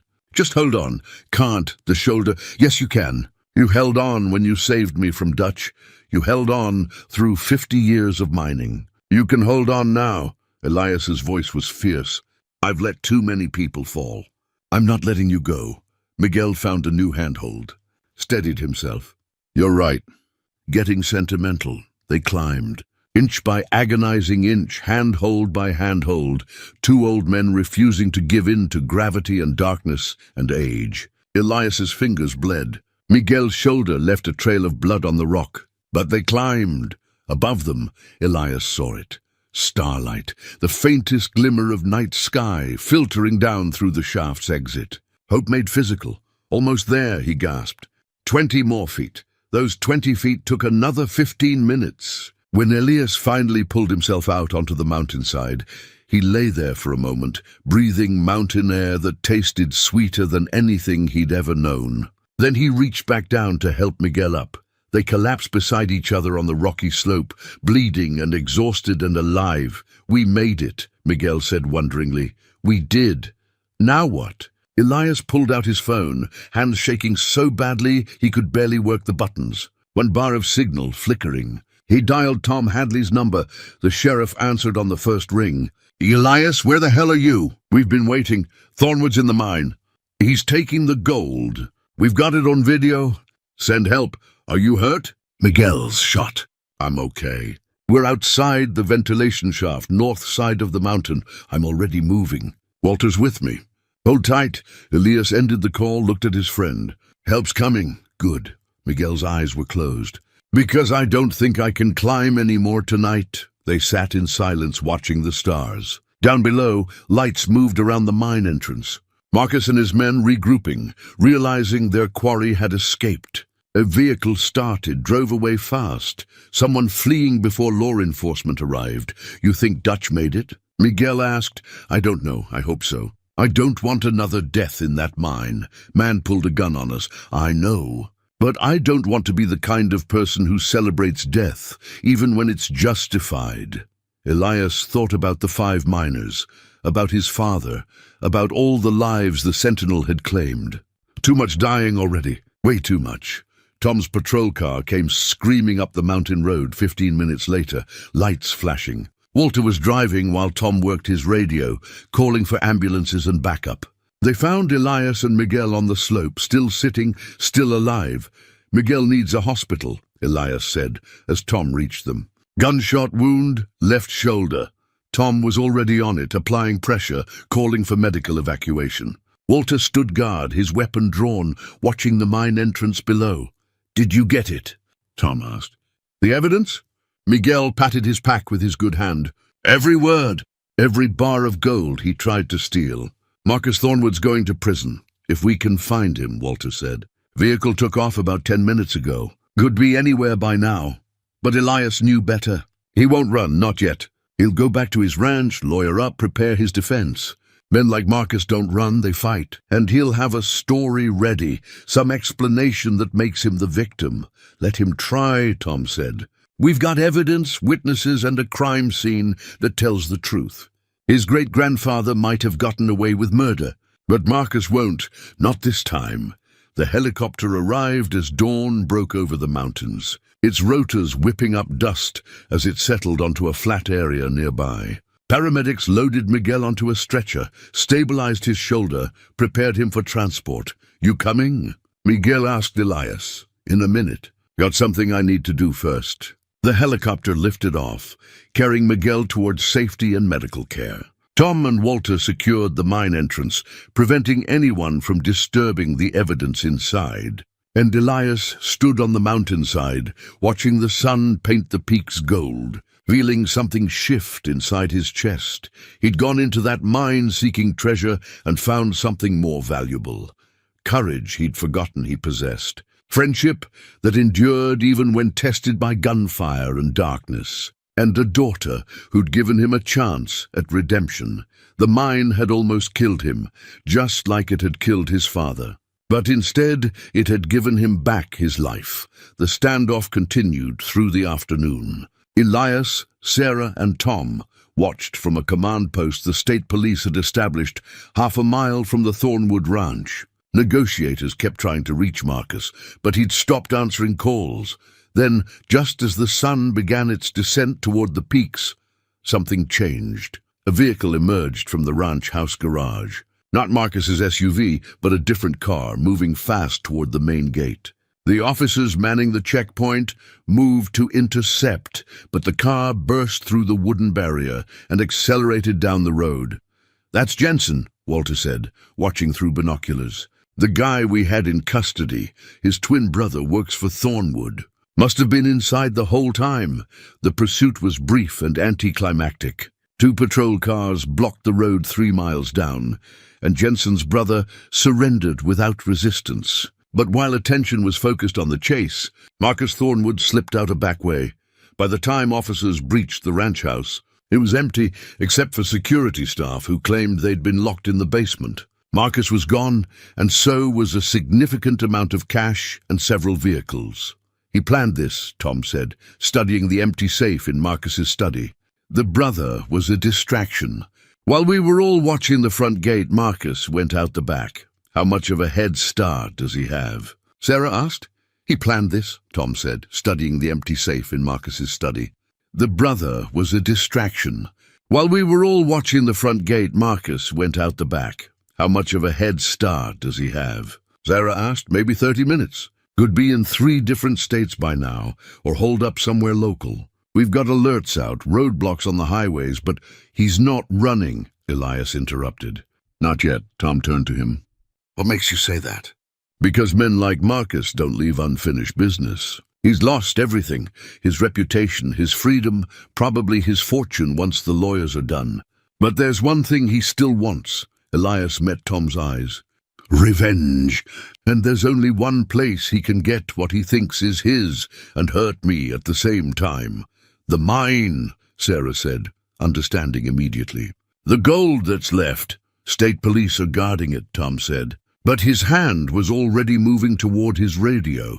The call came through before he could key the mic. An officer's voice, urgent and frightened. Shots fired at the Sentinel mine. Officer down. Suspect is armed, and the transmission cut off into static. Tom was moving before the radio went dead, running for his patrol car. Elias and Sarah followed, piling into the back seat. Walter jumped into the driver's seat and they took off, lights flashing, siren wailing. You 2 stay in the car when we get there, Tom ordered, checking his weapon. This is police business now. The hell it is, Elias said. This is about me, about that mine. I'm not hiding while people get shot protecting my property. Dad, Sarah started. No, I've spent too long letting other people face consequences meant for me. My father died in a mine while I watched. Miguel took a bullet because I got him involved. I'm not standing aside anymore. Tom looked at him through the rearview mirror, started to argue, then nodded curtly. Stay behind me. Do exactly what I say. And if bullets start flying, you hit the ground and stay there. They reached the mine in 8 minutes that felt like hours. 2 state police vehicles were parked near the entrance, doors open. One officer lay on the ground, his partner kneeling beside him, applying pressure to a leg wound. Another officer was pinned behind his vehicle, exchanging occasional shots with someone inside the mine. Thornwood went in about 5 minutes ago, the officer called out as Tom approached. He's armed with a rifle, says he'll kill anyone who follows him. Martinez took one in the leg, trying to stop him. Tom assessed the situation quickly. How bad is Martinez? Through and through, missed the artery. He'll make it, but he needs an ambulance. Already called. ETA 10 minutes. Tom looked at the mine entrance, that dark mouth in the mountainside that had swallowed so many lives. Thornwood say anything about his intentions? Just that what's in that mine belongs to him, and he's taking it or dying in the attempt. Sarah grabbed Elias's arm. You can't go in there. He'll kill you. Maybe, but I know that mine better than anyone alive. If Marcus is going for the vault, I can guess his route. Maybe head him off before he reaches the 3rd level. Elias looked at Tom. You need someone who can navigate those tunnels in the dark. That's me. And me, a voice said behind them. They turned to find Miguel Santos climbing out of a vehicle that had just arrived. His left arm in a sling, his face pale but determined. You're supposed to be in a hospital, Elias said. Check myself out. Heard the radio chatter. Figured you'd do something stupid, and I couldn't let you have all the fun. Miguel nodded toward the mine. Besides, he shot me. That makes this personal. Tom opened his mouth to refuse, looked at both old miners' faces and closed it again. Fine, but you follow my lead. I'm the one with the badge and the training, and we're the ones who know where we're going, Miguel said. Your training won't matter if you get lost in the dark and fall down a shaft. They geared up quickly. Flashlights, rope. The pistol Tom provided to Elias with reluctance. Sarah wanted to come, but even she had to admit that 3 people was already pushing the danger level to unacceptable. "Please be careful," she said, hugging her father tight. "I just got you back. I'm not ready to lose you again." "You won't," Elias promised, hoping it wasn't a lie. They entered the Sentinel mine for what Elias hoped would be the last time. The darkness swallowed them like it had swallowed so many others. But this time Elias wasn't afraid. He'd faced death in these tunnels and survived. He'd found courage he thought he'd lost, and he had something to come back to now. A daughter who loved him despite everything. They moved quickly but carefully, Elias and Miguel in the lead, Tom covering their rear. They could hear movement ahead, the sound of someone moving fast and reckless through the tunnels. Marcus knew they'd follow. He was probably counting on it. At the second level, they found evidence of his passage, fresh boot prints in the dust, a dropped flashlight still burning. He was heading for the 3rd level, for the vault, exactly as Elias had predicted. "We can cut him off," Miguel said quietly. "There's a maintenance tunnel that parallels the main shaft. We can get ahead of him, be waiting when he reaches the counting chamber." Tom nodded, and they altered their route. The maintenance tunnel was narrow and treacherous, forcing them to move single file through spaces that barely accommodated a man's shoulders. But it saved time, and time was everything. They emerged into the counting chamber just as Marcus Thornwood entered from the opposite tunnel. He held a rifle at the ready, his face dirty and wild in the beam of their flashlights. When he saw them waiting, something like respect flickered across his features before hardening back into rage. "Should have known you'd find a way to get ahead of me," he said. "Old prospector tricks." "It's over, Marcus," Tom said, his weapon aimed steady at Thornwood's center mass. "There's no way out except through us, and I will shoot if you don't put down that rifle." "Then shoot." "Because I'm not leaving empty-handed." Marcus gestured toward the vault with his rifle barrel. "My great-grandfather died searching for this. My grandfather and father spent their lives trying to recover what should have been ours. I'm not walking away now." "It was never yours," Elias said. "That gold was stolen by Confederate raiders, taken from Union paymasters, meant for a war that's been over for 160 years. Your great-grandfather murdered 5 men to keep it secret. You shot Miguel and tried to kill both of us for the same reason. How much more blood before you admit the truth?" "The truth?" Marcus laughed, a sound without humor. "The truth is that the weak make up rules to protect themselves from the strong. My family built this county. We created jobs, kept people fed, made Silver Point matter, and all we asked in return was respect and what was rightfully ours. You asked for a lot more than that," Tom said. "You asked people to look away from murder, to accept corruption as normal, to let you take whatever you wanted because your name was Thornwood." And they did. For generations they did. Until this old fool— Marcus swung the rifle toward Elias, stuck his nose where it didn't belong. The rifle shot was deafening in the enclosed space. But Marcus never got the chance to pull the trigger. Tom fired first, a single shot that caught Marcus in the shoulder, spinning him around. The rifle clattered to the stone floor. Marcus went down, clutching his shoulder, blood seeping between his fingers. But he was laughing, a broken sound that echoed off the walls. "You still don't understand," he said. "None of you do. That gold is cursed. Everyone who's touched it has paid a price. The Confederates who stole it, dead in this mine. The miners in 1938, murdered for finding it. Sheriff Hadley died knowing he'd become a thief himself. And now you—" He looked at Elias with eyes that held something like pity. "You think you've won, but you've only invited the curse into your life. Watch how fast it takes everything from you." "There's no curse," Elias said quietly. "Just men making bad choices and blaming fate for the consequences. Your great-grandfather chose murder. Your father and grandfather chose to cover it up. You chose to continue the cycle. The only curse is the one you brought on yourselves." Tom was already calling for backup, for medical assistance. Walter appeared with 2 other officers, taking custody of Marcus, securing the scene. The standoff was over. As they led Marcus Thornwood away, still laughing his broken laugh, Elias stood in the counting chamber and felt the weight of history pressing down. This mine had seen so much: greed, murder, desperate hopes, and shattered dreams. It had taken his father, nearly taken him, and Miguel claimed Dutch Keller in a cave-in that might have been justice or just bad luck. "You okay?" Miguel asked, standing beside him. "Yeah, just thinking about all the men who died here. What they were looking for, what they found instead. And what about you? What did you find?" Elias thought about that, about the journey that had started with $200 and a foreclosed mine, that had led through darkness and gunfire to this moment. What had he found? "Purpose," he said finally, "and maybe something like peace." They walked out of the Sentinel mine together, leaving the vault and its gold to the state police, to historians and lawyers and whatever official processes would determine its final disposition. Elias didn't care anymore. The treasure had never been the point. Sarah was waiting at the entrance, and when she saw him emerge into daylight, alive and whole, she ran to him. He caught her in his arms, held her tight, and knew that this was the real treasure he'd found in the darkness. Everything else was just gold. 3 months had passed since the night Marcus Thornwood was carried out of the Sentinel mine in handcuffs, and Silver Point had slowly returned to something resembling normal. Though normal, Elias reflected, was a relative term when your town had just become the center of a national news story about Confederate gold, century-old murders, and corruption spanning 4 generations.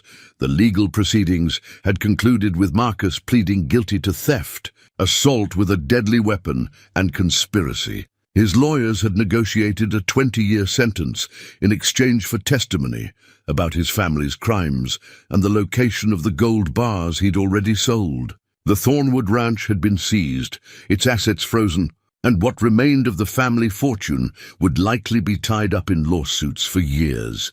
Dutch Keller had survived the cave-in, rescued after 18 hours buried under rock. He'd lost his left leg below the knee, but gained a measure of redemption by testifying against Marcus in exchange for a reduced sentence. He'd served 5 years for assault and received probation for the rest. Some in town thought it was too lenient. Elias thought maybe survival and disfigurement was punishment enough. The Confederate gold, after extensive documentation and authentication, had been declared property of the federal government. The finder's fee paid to Elias was modest, $50,000, enough to be comfortable, but not enough to change who he was. He donated half to the Silver Point Historical Society, where it would fund a museum dedicated to telling the complete story of the Sentinel Mine and the 5 men who died there in 1938. The bodies of Robert Garrett and his 4 friends had been recovered, identified through dental records and personal effects, and given proper burial in the Silver Point Cemetery. Their families, scattered across 3 states, had come for the ceremony. Elias had stood among them, feeling the weight of history finally being honored, debts finally being paid. Now, on a crisp December morning, Elias stood in the office of the Silver Point Community Center, looking at architectural plans spread across the table. Sarah stood beside him, pointing out details in the drawings. "The main hall here can seat 200 for community events," she explained. "The classroom wings will provide space for adult education, job training, arts programs. And the medical clinic in this section will finally give the town access to basic health care, without driving 2 hours to the nearest hospital." Tom Hadley, who'd been promoted to county sheriff after the Thornwood scandal revealed corruption in the higher ranks, nodded approvingly. William Hadley's dream finally realized. Using that gold to save the town just like he'd intended, the federal government, in consultation with state officials and local representatives, had decided that a portion of the gold's value should be returned to Silver Point as compensation for decades of corruption and harm caused by the Thornwood family's crimes. The community center was just the first project. There would be infrastructure improvements, school renovations, economic development initiatives. "Your father would be proud," Elias told Tom. "He started this, using that gold to save the town during the Depression. We're just finishing what he began. He'd be even more proud of you," Tom said. You could have kept quiet, taken Marcus's money, walked away. But you chose the hard right over the easy wrong. That takes courage. Elias shook his head. Wasn't courage. Was just being too stubborn to quit and too old to start running again. That's what courage looks like at our age, Miguel said from the doorway. He walked with a slight limp now, and his left arm's mobility was permanently reduced, but he was alive and ornery as ever. Showing up, doing what needs doing, surviving to complain about it afterward. They reviewed the plans for another hour, making notes, suggesting changes. The community center would break ground in spring, with completion expected in 18 months. It felt right, Elias thought. Something good rising from all that darkness and death. Something that would serve the living instead of just commemorating the dead.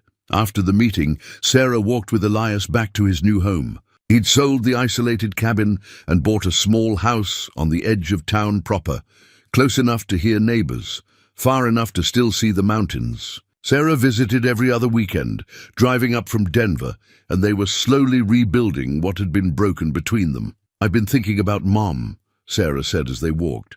"About what she said before she died, about you deserving a chance at redemption. I think about her too. Wish I'd been better to her. She knew you loved her. She just wished you'd loved yourself enough to be present." Sarah took his arm, but she also said something else. She said the mine wasn't your enemy. It was your refuge, that you disappeared underground because the world above was too painful after Dad died. Your grandfather. "You mean?" "Right, sorry. Still getting used to calling you Dad again." Sarah smiled slightly. "Anyway, she was right, wasn't she? The mine was where you felt safe, where you felt competent and useful. It wasn't the mine that was the problem. It was that you couldn't figure out how to feel that way anywhere else." Elias considered that. "Maybe, but I'm trying to now. Therapy helps. I'm proud of you for going. I know it's not easy for your generation to talk about feelings. My generation talks about feelings just fine. We just do it through stories about fishing and complaints about the weather." But he was smiling as he said it. They reached his house, and Sarah came in for coffee. The interior was still sparse. Elias had never been much for decoration, but there were new additions. Photographs on the walls, Sarah at various ages, including the one of her as a child drawn with crayons. His ex-wife on their wedding day. His father standing in front of a mine, young and strong and alive. Miguel with a massive fish, grinning like a fool. And on his desk in a place of honor was a new pocket watch. It looked similar to his father's, but was modern, functional, ticking steadily forward instead of being frozen in the past. Sarah had given it to him after the dust settled, after Marcus's trial, after everything was finally over. The inscription on the back read, "For the time we have left. Love, Sarah." "I've been thinking about next steps," Sarah said, sitting at the kitchen table. "About what you want to do now that the mine situation is resolved. Tom offered me a job, consulting with the sheriff's department on mining safety, abandoned properties, that sort of thing. Pays modestly but keeps me busy. And I think I'll take it. Stay involved, stay useful. Maybe teach some classes on prospecting and geology at the community college when the new center opens." Elias poured coffee, handed her a mug. "But I've also been thinking about travel. Maybe visiting some places I never got to see because I was always underground. You mentioned wanting to do a trip to Europe next summer." Sarah's face lit up. "You'd actually come? I thought you were just being polite when I mentioned it. I'm old, not dead. And I figure I owe you about 30 years of family trips. Might as well start making up for lost time." They talked for another hour about plans and possibilities, about the future instead of dwelling on the past. It felt strange and wonderful in equal measure, this thing they were building together. Not a restoration of what had been, that was impossible, but something new, something that acknowledged the scars while choosing to move forward anyway. Miguel stopped by in the afternoon, bringing sourdough bread from his latest baking experiment. He'd taken up cooking during his recovery, claiming he needed a hobby that didn't involve potentially deadly cave-ins. "Thought you two might be hungry," he said, setting the loaf on the counter. "Fair warning, I'm still figuring out the yeast ratios." They ate the bread, which was actually quite good, and talked about the upcoming winter, about Miguel's plans to visit his daughter in California, about Walter Price's engagement to the librarian's granddaughter. Town's changing, Miguel observed. Feels younger somehow.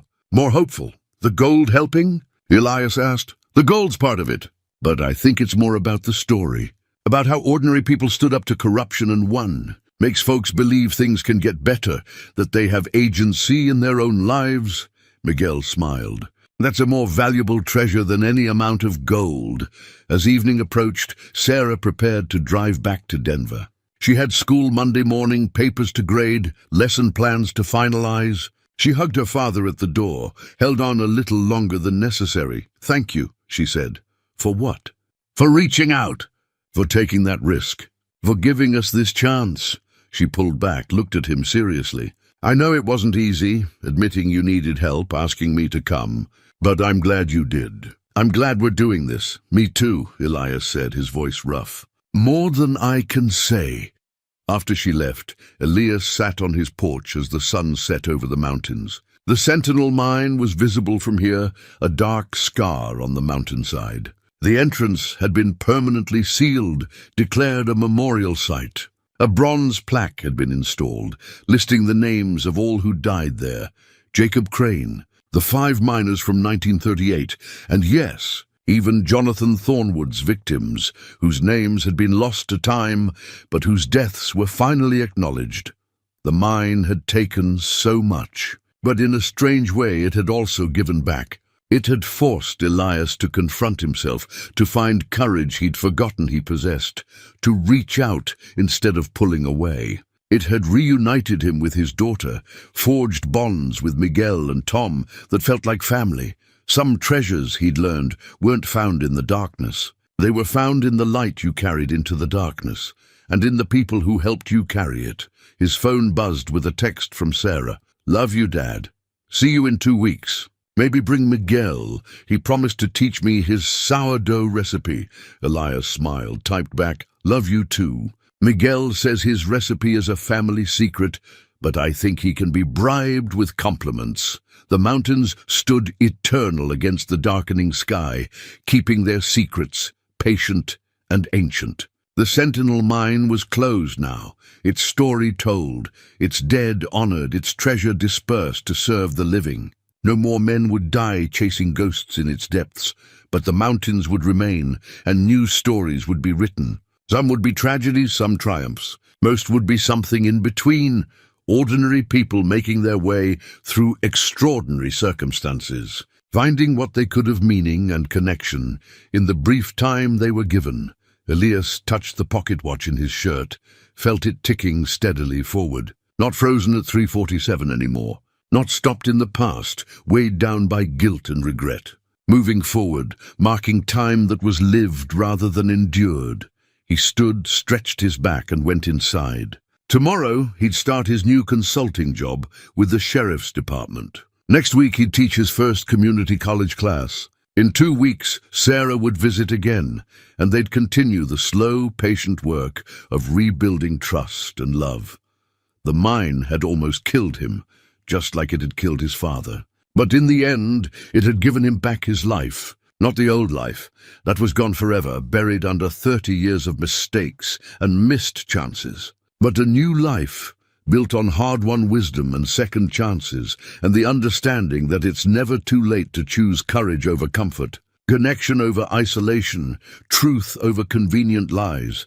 Sometimes what we find in the darkness isn't what we were looking for. It's what we needed all along. Elias had gone into the Sentinel mine seeking silver and found gold. But more than that, he'd found himself, or rather, he'd found the person he'd been meant to become before fear and grief had sent him underground. And that, he thought as he settled into his chair with a book and a cup of tea, that was the real treasure. Not Confederate gold or historical artifacts or national headlines. Just the simple, profound gift of being present in his own life, of showing up for the people who mattered, of having something worth living for besides just avoiding death. The mountains watched over Silver Point as they had for millennia, as they would for millennia more. And in a small house at the edge of town, an old miner who'd finally learned to live above ground smiled and turned the page, ready for whatever came next.